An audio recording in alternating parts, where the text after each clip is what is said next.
Hello, good morning, good afternoon, good evening, wherever you are in the world. This is Lisa Lanasa joining you from Spain, where I've lived for the last year and a half with my family. And if you caught the last video, I was in my kitchen waiting for my coffee to drain. I have my coffee now. It's beautiful, it's lovely, it's very, very full. And I'm heading to my office, so I'm gonna take you with me. Oh my gosh, my kitchen is so dirty. Hopefully you can't see too much of it behind my body. I will use my body as a shield. There is my pantry cabinet open with my aprons, and I'm just gonna walk right across here. I have an L-shaped kitchen. Across the hall is my office, so I'm gonna take you into my tiny little office in my beautiful sunlight here.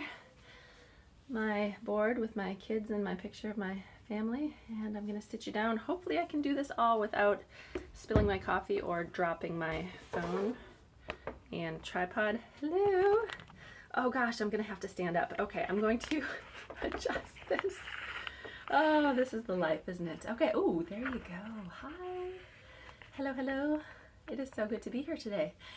So in my last video, I was talking about these body scans and how we can really put our focus into our bodies and understand what we're feeling, or at least acknowledge what we're feeling and understand a little bit more about what the physical nature of our bodies are at any given time and how diabetes affects our bodies with, if we're having a high blood sugar or a low blood sugar. It oftentimes just requires a little bit of stillness and a little bit of quiet to be able to do that. Sometimes I can be in a moving meditation, walking halfway across town. I just kind of get into autopilot and my body is moving, and that frees up time for my brain to say, okay, what's actually happening? What am I experiencing at this given moment? Am I having tension in my shoulders? Are my feet hurting? Do I feel like I might be going low? Give some space and some acknowledgement to your body so that you can really connect with your physical sensations, and you can be able to detect some of those highs and those lows before they get to be severe. I won't do a full recap because I talk about some other things in the last video that might be interesting to you, and I encourage you to watch that. So now I do want to just talk to you a little bit about acknowledging fear in your life and talking about when we do have to shut that brain off and maybe realize that we're not in any physical danger. Once you do those body scans, it's so good to definitely acknowledge what you're feeling.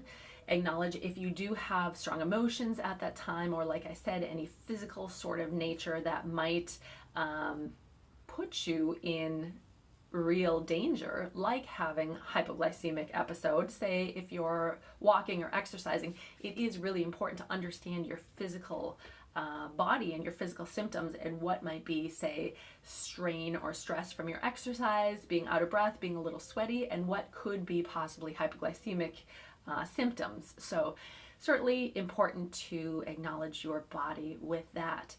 But there's also a flip side, and I've talked about this before, and there is fear of physical danger, of, say, being hit by a car, being eaten by a saber-toothed tiger, as our ancestors may have been. I don't know. I have to study my natural history and see if that is actually possible. Yeah. People lived with saber-toothed tigers, not with dinosaurs. Okay, yeah, it's a big misconception. Anyway, but there is a great physical fear that can take place in our bodies, and we have to understand when it's a physical fear, when you could be hit by a car or get into a bar fight or something else that could really be a physical danger, and when that fear is built up in your brain as a fear of having your ego hurt, being embarrassed, having somebody laugh at you or criticize you, or failure. That is one of the biggest things that I see, and personally that's one of the things that held me back from starting low carb for so long.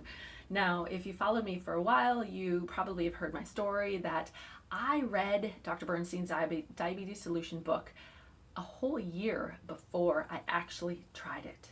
And I wasted that entire year because I was so scared. I was scared of failure. I was scared of trying it and not being able to do it. Scared of having it work and not have it be sustainable. And I was so scared of this that it held me back for an entire year. And I lost that year trying a whole bunch of other stuff and having it not work and getting to my kind of rock bottom point before I said, you know what, I have nothing else to lose. I'm going to try this book. I'm going to try this plan. And I kind of always had that little sneaking feeling in the back of my head that this was the solution, which is so funny. The diabetes solution is the solution. It would work. I had this. I knew in my heart of hearts, I knew that this plan would work. But I was so scared. I was scared out of my mind to try it. So we do have to understand what is our brain holding us back and what is our physical, our body holding us back from this imminent danger. And acknowledge, of course, acknowledge the physical fears, the physical safety issues that might be dangerous, but then also acknowledge when it is our ego holding us back, and acknowledge when it is that fear of failure or pride, damaged ego that is going to hold us back from really achieving what we are here to achieve and moving forward with our goals. So that is it. That's all for this Friday. Thank you so much for joining me. I really, really appreciate you guys. And I'm not going to edit these videos. These are going to be just raw, just me talking off the cuff, and sometimes crazy, sometimes a little bit off topic. I do like to take tangents. Hopefully you can get some useful information from all of my ramblings. And I thank you for your trust in me and your listening. Have a wonderful weekend, everybody. I appreciate you. We're in this together. Bye.